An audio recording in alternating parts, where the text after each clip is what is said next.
ನಮಸ್ಕಾರ, ನಾನು ಬಸವರಾಜು. 2028ಗೆ ನಾನು ಚುನಾವಣೆಯಲ್ಲಿ ಸ್ಪರ್ಧೆ ಮಾಡಲ್ಲ. ಒಂದು ಮಾತು, ರಾಜ್ಯ ರಾಜಕಾರಣದಲ್ಲಿ ಬಹುದೊಡ್ಡ ಕ್ಷಿಪ್ರಕ್ರಾಂತಿಗೆ ಮುನ್ನುಡಿ ಬರೀಬಹುದಾ? ಯಾವುದದು ಮಾತು? ಮಾಜಿ ಮುಖ್ಯಮಂತ್ರಿ ಸಿದ್ದರಾಮಯ್ಯ ಅವರ ಮಾತು. ಕೇರ್ಪೇಟೆಯಲ್ಲಿ ಆಡಿದಂತಹ ಒಂದು ಮಾತು, ರಾಜಕಾರಣ ಕಲುಷಿತಗೊಂಡಿದೆ, ನಾನು 2028ರ ವಿಧಾನಸಭಾ ಚುನಾವಣೆಯಲ್ಲಿ ಸ್ಪರ್ಧಿಸೋದಿಲ್ಲ ಅನ್ನೋ ಮೂಲಕ ಚುನಾವಣಾ ರಾಜಕಾರಣಕ್ಕೆ ಸಿದ್ದರಾಮಯ್ಯ ಅವರು ವಿದಾಯವನ್ನು ಹೇಳಿದ್ದಾರೆ ಅನ್ನುವಂತಹ ಮಾತುಗಳೇನಿದ್ದಾವೆ, ಚರ್ಚೆ ಏನಿದೆ, ಇದು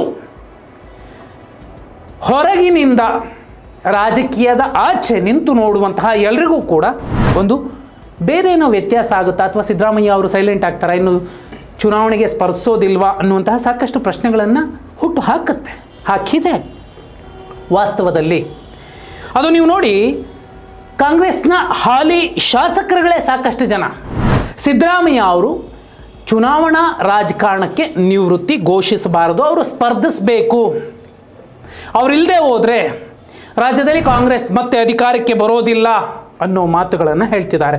ವಿಶೇಷ ಅಂದರೆ DK ಶಿವಕುಮಾರ್ ಅವರ ಕಟ್ಟಾಳು ಅನಿಸ್ಕೊಂಡಿರೋರು, ಅವ್ರ ಜೊತೆಯಲ್ಲೇ ಗುರುತಿಸ್ಕೊಂಡಿರೋರು ಇತ್ತೀಚೆಗೆ ಆಗಲಿ ಬಾಲಕೃಷ್ಣ ಅವರು ಸೇರಿದಂತೆ, ಅದರಲ್ಲೂ ಮುಖ್ಯವಾಗಿ ಒಕ್ಕಲಿಗ ಸಮಾಜದ ಶಾಸಕರು ಹೇಳ್ತಿರುವಂಥದ್ದು, ಸಿದ್ದರಾಮಯ್ಯ ಅವರಿಲ್ಲ ಅಂದರೆ ಕಾಂಗ್ರೆಸ್ಗೆ ಕಷ್ಟ ಆಗುತ್ತೆ. ಏನಾಗ್ತಿದೆ? ಒಂದು ದೊಡ್ಡದೊಂದು ಆಪ್ಷನ್ನನ್ನು ಓಪನ್ ಮಾಡಿಟ್ರ ಸಿದ್ದರಾಮಯ್ಯ ಅವರು. ಇತ್ತೀಚೆಗೆ ದೇವೇಗೌಡರು, ಮಾಜಿ ಪ್ರಧಾನಿ, ಅವರ ಪತ್ನಿ ಚೆನ್ನಮ್ಮ ಅವರ ನಿಧನದ ಸಂದರ್ಭ ಸಿದ್ದರಾಮಯ್ಯ ಮತ್ತು ದೇವೇಗೌಡರು ಒಟ್ಟಿಗೆ ಕೂತಂತಹ ಒಂದು ಫೋಟೋ ಸಾಕಷ್ಟು ಚರ್ಚೆಗಳನ್ನು ಹುಟ್ಟು ಹಾಕಿತ್ತಲ್ಲ. ಅನಂತರದಲ್ಲಿ ಸಿದ್ದರಾಮಯ್ಯ ಅವರ ಈ ಹೇಳಿಕೆ ದೊಡ್ಡದೊಂದು ಆಪ್ಷನ್ನನ್ನು ಓಪನ್ ಇಟ್ಟಿದೆ. ಏನದು ಆಪ್ಷನ್? ಅಹಿಂದ ಮತವರ್ಗ ಅಥವಾ ಅಹಿಂದ ಮತ ಛಿದ್ರ ಆಗದಂತೆ ನೋಡಿಕೊಳ್ಳುವ ಪ್ರಯತ್ನಗಳನ್ನು ಮಾಡ್ತಿದ್ದಾರೆ ಸಿದ್ದರಾಮಯ್ಯ ಅವರು ಅನ್ನೋದು ಒಂದಾದರೆ, ಮತ್ತೊಂದು ಕಡೆ ನೀವು ನೋಡಿ, ಸುಮಾರು 2 ದಶಕಗಳ ಹಿಂದಿನಿಂದ ಯಾವಾಗ ಸಿದ್ದರಾಮಯ್ಯ ಅವರು JDS ತೊರೆದು ಕಾಂಗ್ರೆಸ್ ಸೇರಿದ್ರು, ಅಲ್ಲಿಂದ ಇಲ್ಲಿಯ ತನಕ ಕೆಲವು ಮಾಸ್ ಲೀಡರ್ಗಳ ಲೆಕ್ಕಾಚಾರದ ನೀತಿಯಲ್ಲೇ ರಾಜ್ಯದ ರಾಜಕಾರಣ ನಡೀತಾ ಬಂದಿದೆ. 4 ಸಲ ಕೆಲವರು ಮುಖ್ಯಮಂತ್ರಿ ಆದರೂ, ಇನ್ನು ಕೆಲವರು ಸುದೀರ್ಘ ಅವಧಿಗೆ ಮುಖ್ಯಮಂತ್ರಿ ಆದರು, ಇನ್ನುಳಿದವ್ರಿಗೆ ಅವಕಾಶ ಅಷ್ಟಾಗಿ ಸಿಗಲಿಲ್ಲ. ಯಾಕೆ? ಈಗ ಸಿದ್ದರಾಮಯ್ಯ ಅವರ ಈ ಹೇಳಿಕೆ ದೆಹಲಿಯಲ್ಲಿ ಕೂತವರನ್ನು ಕೂಡ ಕಂಗೆಡಿಸುತ್ತೆ. ಯಾರು ಏನೇ ಹೇಳಿದ್ರೂ ಕೂಡ ನನ್ನಿಂದಲೇ 2023ರ ಚುನಾವಣೆ ಗೆದ್ದಿದ್ದು ಅಂತ ಕೆಲವರು ಹೇಳ್ಕೊಂಡು ಓಡಾಡ್ತಾರೆ. ಈಗ ಸಿದ್ದರಾಮಯ್ಯ ಅವರ ಈ ಹೇಳಿಕೆಯ ನಂತರ ಆ ನಾಯಕರು, ಸಿದ್ದರಾಮಯ್ಯ ಅವರನ್ನು ಕೆಳಗಿಳಿಸಿ ಆ ಜಾಗಕ್ಕೆ ಬಂದು ಕೂತಂತಹ ನಾಯಕರು 2028ಕ್ಕೆ ಸಿದ್ದರಾಮಯ್ಯ ಅವರು ಇಲ್ದಿದ್ರೂ ಕೂಡ ನಾನು 113, 150 ಬೇಡ, 140 ಬೇಡ, 113 ಸ್ಥಾನ ಗೆದ್ದು ತೋರಿಸ್ತೀನಿ ಅಂತ ಹೇಳುವಂತಹ ಎದೆಗಾರಿಕೆ ಸಾಧ್ಯ ಇಲ್ಲ, ಅದಾಗೋದೇ ಇಲ್ಲ.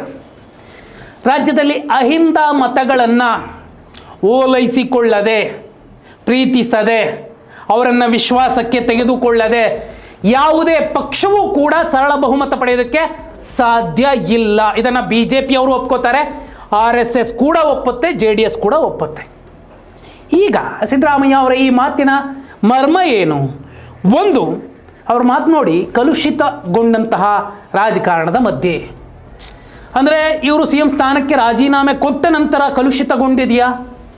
ಕಲುಷಿತಗೊಳಿಸುತ್ತಿರುವವರು ಯಾರು? ಇವೆಲ್ಲವೂ ಕೂಡ ಈಗ ಚರ್ಚೆ ಆಗ್ತಿರುವಂತಹ ವಿಚಾರ. ಈ ಹಿಂದೆ ಕೂಡ ಸಿದ್ದರಾಮಯ್ಯ ಅವರು ಹೇಳಿದರು, ಇದೇ ನನ್ನ ಕೊನೆಯ ಚುನಾವಣೆ ಅಂತ. ಹಾಗಂತ ಸ್ಪರ್ಧಿಸಲಿಲ್ವಾ? ದೇವೇಗೌಡರು ಹೇಳಿದ್ರು, ಸ್ಪರ್ಧಿಸಲಿಲ್ವಾ? ಅಂತಹ ಆಯ್ಕೆ ಒಂದು ಕಡೆ ಇದ್ದೇ ಇದೆ. ಆದರೆ ದೆಹಲಿಯನ್ನು ನಿಯಂತ್ರಿಸುವಂತಹ ಶಕ್ತಿ ಇವತ್ತು ಒಬ್ಬ ಮುಖ್ಯಮಂತ್ರಿಗೆ ಇದೆಯೋ ಇಲ್ಲವೋ? ಸಾಧ್ಯ ಇಲ್ಲ. ದುಡ್ಡು ಕೊಟ್ಟು ನಿಯಂತ್ರಿಸಬಹುದು, ಆದರೆ ತಮ್ಮ ತಾಕತ್ತಿನಿಂದ, ವರ್ಚಸ್ಸಿನಿಂದ, ತಮ್ಮ ಮಾಸ್ ಲೀಡರ್ಶಿಪ್ನಿಂದ ನಡುಗಿಸಬಲ್ಲ ಮತ್ತು ಕೆಳಗಿಳಿಸಿ ಕರೆಸಿಕೊಂಡು ಬರಬಹುದಾದಂತಹ ತಾಕತ್ತು ಸಿದ್ದರಾಮಯ್ಯ ಅವರಿಗಿದೆ. ಈಗ ತಾವು ಹೇಳಿದಂತೆ 2 ಅಥವಾ 3 DCM ಪೋಸ್ಟ್ ಕೊಡಿ ಅಂತ ಹೇಳಿದ್ರೆ ಒಪ್ಪಲೇಬೇಕು ಹೈಕಮಾಂಡ್, ಇಂತಿಂಥವರನ್ನು ಮಂತ್ರಿ ಮಾಡಿ ಅಂದರೆ ಒಪ್ಪಲೇಬೇಕು ಹೈಕಮಾಂಡ್. ವಿಧಿ ಇಲ್ಲ.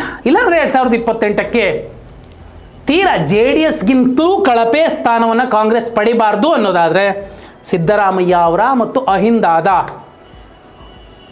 ಬೆಂಬಲ ಕಾಂಗ್ರೆಸ್ ಪಕ್ಷಕ್ಕೆ ಅತ್ಯಗತ್ಯ. ಯಾಕಂದರೆ ಅಹಿಂದ ವಿರೋಧವನ್ನು ಕಟ್ಕೊಂಡು ಡಿ ಕೆ ಶಿವಕುಮಾರ್ ಅವರು ಒಂದು ಓಟ್ಗೆ 5,000 10,000 ಕೊಡ್ತೀನಿ ಅಂದರೂ ಕೂಡ 113 ರಾಜ್ಯದಲ್ಲಿ ಗೆಲ್ಲೋಕ್ಕೆ ಸಾಧ್ಯನೇ ಇಲ್ಲ. ಅಹಿಂದ ವಿರೋಧ ಕಟ್ಟಿಕೊಟ್ಟು, ಯಾಕಂದರೆ ಸುಮಾರು 100 ವಿಧಾನಸಭಾ ಕ್ಷೇತ್ರಗಳ ದಿಕ್ಕು ದೆಸೆಗಳನ್ನು ಬದಲಿಸಬಲ್ಲಂತಹ ಒಂದು ವ್ಯಕ್ತಿ ಅಥವಾ ವ್ಯಕ್ತಿತ್ವ, ಒಂದು ಮುಖ, ಅದು ಸಿದ್ದರಾಮಯ್ಯ. ಅವ್ರ ಹಿಂದೆ ಇರುವಂತಹ ಅಹಿಂದ ವರ್ಗದ ತಾಕತ್ತು ಅಂಥದ್ದೊಂದು ನಂಬರನ್ನು ಪ್ರೊಜೆಕ್ಟ್ ಮಾಡಬಲ್ಲದು. ಯಾರೋ ಜೊತೆಯಲ್ಲಿರೋರು, ರಾಜಕೀಯ ಕಾರ್ಯದರ್ಶಿಗಳು, ಅವರು ಸಾಕಷ್ಟು ಜನ ಓಡಾಡ್ತಾರೆ. ಅವರು ಒಂದು ಗ್ರಾಮ ಪಂಚಾಯತಿ ಗೆದ್ದಿರಲ್ಲ, ಹಾಲಿ ಮುಖ್ಯಮಂತ್ರಿಗಳ ಪಕ್ಕದಲ್ಲಿ ನಿಲ್ಲುವಂಥವ್ರು. ಅವರಿಂದ ಆಗತ್ತಾ? ಸಾಧ್ಯನೇ ಇಲ್ಲ. ಆದರೆ ದೇವೇಗೌಡರ ಮತ್ತು ಸಿದ್ದರಾಮಯ್ಯ ಅವರ ಈ ಹಿಂದಿನ ತಾಜಾ ಫೋಟೋ ಒಂದಿತ್ತಲ್ಲ, ಆ ಫೋಟೋ ಸಾಕಷ್ಟು ಚರ್ಚೆಗಳನ್ನು ಹುಟ್ಟು ಹಾಕಿದ ಮೇಲೆ ಏನೀಗ ಸಿದ್ದರಾಮಯ್ಯ ಅವರು ಕೊಟ್ಟಿರುವಂಥ ಈ ಹೇಳಿಕೆ ಇದೆ, ಒಂದು ಆಪ್ಷನ್ ಓಪನ್ ಇದೆ. ನಾಳೆ ಅಹಿಂದ ಮತವರ್ಗದ ಸಂಪೂರ್ಣ ಬೆಂಬಲ ಯಾವ ಪಕ್ಷದ ಕಡೆ ತಿರುಗುತ್ತೆ, ಯಾವ ಮೈತ್ರಿಯ ಕಡೆ ತಿರುಗುತ್ತೆ ಅನ್ನೋದು ಇಲ್ಲಿ ನಿರ್ಣಾಯಕ ಆಗತ್ತೆ. ಹಾಗಂತ ಸಿದ್ದರಾಮಯ್ಯ ಅವರು ಪಕ್ಷ ವಿರೋಧಿ ಕೆಲಸಗಳನ್ನೇನಾದರೂ ಮಾಡಿಬಿಡ್ತಾರಾ? ಸಿದ್ದರಾಮಯ್ಯ ಅವರನ್ನು ಕಡೆಗಣಿಸಿದ್ರೆ, ಅಹಿಂದ ವರ್ಗವನ್ನು ಕಡೆಗಣಿಸಿದ್ರೆ, ಕಾಂಗ್ರೆಸ್ ತನ್ನ ಅಸ್ತಿತ್ವವನ್ನು ಇಡೀ ದೇಶದಲ್ಲಿ ಪದೇ ಪದೇ ಕಳ್ಕೊಂಡಾಗಲೂ ಕೂಡ ಪುನರ್ಜನ್ಮ ಕೊಟ್ಟಂತಹ ರಾಜ್ಯ ಕರ್ನಾಟಕ. ಈಗ ಕರ್ನಾಟಕದಿಂದಲೇ ಪುನರ್ಜನ್ಮ ಸಿಗಲೇಬೇಕು, ಬೇರೆ ಬೇರೆ ರಾಜ್ಯಗಳಲ್ಲಿ ಅದು ದೈತ್ಯವಾಗಿ ಬೆಳಿಬೇಕು ಅಂದರೂ ಕೂಡ ಅಹಿಂದ ವರ್ಗ, ಕರ್ನಾಟಕ ಕಾಂಗ್ರೆಸ್ಗೆ ಅಹಿಂದ ವರ್ಗದ ಬೆಂಬಲ ಬೇಕು. ಮತ್ತು ಒಂದು ಚರ್ಚೆ ನಡೀತಿರುವಂಥದ್ದು, ಸಿದ್ದರಾಮಯ್ಯ ಅವರು ರಾಜ್ಯಸಭೆಗೆ ಹೋಗ್ತಾರೆ, ಅತ್ಯುನ್ನತ ಸ್ಥಾನ ಸಿಗುತ್ತೆ, ಮಲ್ಲಿಕಾರ್ಜುನ್ ಖರ್ಗೆ ಅವರ ಅವಧಿ ಮುಗಿಯುತ್ತೆ AICCಯ ಅಧ್ಯಕ್ಷರಾಗಿ, ಆ ಜಾಗಕ್ಕೆ ಬಂದು ಕೂರಬಹುದು ಅನ್ನುವಂತಹ ಚರ್ಚೆಗಳು ನಡೀತಿರೋ ಸಂದರ್ಭದಲ್ಲಿ ಸಿದ್ದರಾಮಯ್ಯ ಅವರ ಈ ಹೇಳಿಕೆ ದೆಹಲಿಯನ್ನು ನಡಗಿಸ್ತಿದೆ. ಕೇವಲ ಒಬ್ಬ ಸಿದ್ದರಾಮಯ್ಯನ ಕಾರಣಕ್ಕ? ಹೌದು, ಎಷ್ಟೇ ಸಾಮೂಹಿಕ ನಾಯಕತ್ವ ಅಂದರೂ ಕೂಡ ಒಬ್ಬ ಮಾಸ್ ಲೀಡರ್ ಬೇಕೇ ಬೇಕು. BJPಗೆ ಹೇಗೆ ಯಡಿಯೂರಪ್ಪ ಅವರು, ಜಾತ್ಯತೀತ ಜನತಾದಳಕ್ಕೆ ಹೇಗೆ ದೇವೇಗೌಡರು, ಸದ್ಯ ಕಾಂಗ್ರೆಸ್ಗೆ ಸಿದ್ದರಾಮಯ್ಯ ಅವರ ಅಗತ್ಯ ಇದೆ. ಇಲ್ಲ ಅಂದರೆ ಏನೂ ಮಾಡ್ಕೊಳ್ಳೋದಕ್ಕೆ ಸಾಧ್ಯವೇ ಇಲ್ಲ. ಕನಿಷ್ಠ 50ರಿಂದ 100 ಕ್ಷೇತ್ರಗಳಲ್ಲಿ ತಮ್ಮ ತಾಕತ್ತನ್ನು ಪ್ರದರ್ಶಿಸಬಲ್ಲರು ಅನ್ನುವಂತಹ ನಾಯಕರೇನಿದ್ದಾರೆ, ದೇವೇಗೌಡರು, ಯಡಿಯೂರಪ್ಪ, ಸಿದ್ದರಾಮಯ್ಯ, ಇಂಥವರನ್ನು ಧಿಕ್ಕರಿಸಿ BJP ಮಾಡಿಕೊಂತು. ಏನಾಯಿತು 2023ರಲ್ಲಿ? ಕಾಂಗ್ರೆಸ್ ಈಗ ಮಾಡಿದೆ, ಏನಾಗಬಾರದು ಅನ್ನುವಂತಹ ಭಯದಲ್ಲಿದೆ, ಇನ್ಕ್ಲೂಡಿಂಗ್ ಮುಖ್ಯಮಂತ್ರಿ DK ಶಿವಕುಮಾರ್ ಅವರು. ಆಲ್ಮೋಸ್ಟ್ 2 ತಿಂಗಳಾಯಿತು, ಬರೀ ವಿರೋಧ ಕಟ್ಕೋತಾ ಇದ್ದಾರೆ ವಿನಃ ಪಕ್ಷಕ್ಕೆ ಪೂರಕವಾದ ವಾತಾವರಣವನ್ನು ಸೃಷ್ಟಿಸ್ತಾ ಇಲ್ಲ. ಬಿಡದಿಯ ಒಂದು ಪ್ರಕರಣ ಸಾಕು, ಹಳೆ ಮೈಸೂರು ಭಾಗದಲ್ಲಿ ಕನಿಷ್ಠ 20ರಿಂದ 30 ವಿಧಾನಸಭಾ ಕ್ಷೇತ್ರಗಳಲ್ಲಿ ಕಾಂಗ್ರೆಸ್ ಸೋಲೋದಕ್ಕೆ. ಇಂತಹ ಸ್ಥಿತಿಯಲ್ಲಿ ಸಿದ್ದರಾಮಯ್ಯ ಅವರ ಈ ಹೇಳಿಕೆ ಅಹಿಂದ ವರ್ಗ ಮತ್ತೊಂದು ವೇದಿಕೆಯನ್ನು ಸೃಷ್ಟಿಸ್ಕೊಳ್ಳುತ್ತೆ ಅನ್ನುವಂತಹ ನಿರೀಕ್ಷೆ ಮಾಡಿದ್ರೂ ತಪ್ಪಾಗೋದಿಲ್ಲ. ಯಾಕಂದರೆ ಆ ವರ್ಗಕ್ಕೆ ಒಬ್ಬ ನಾಯಕ ಬೇಕು.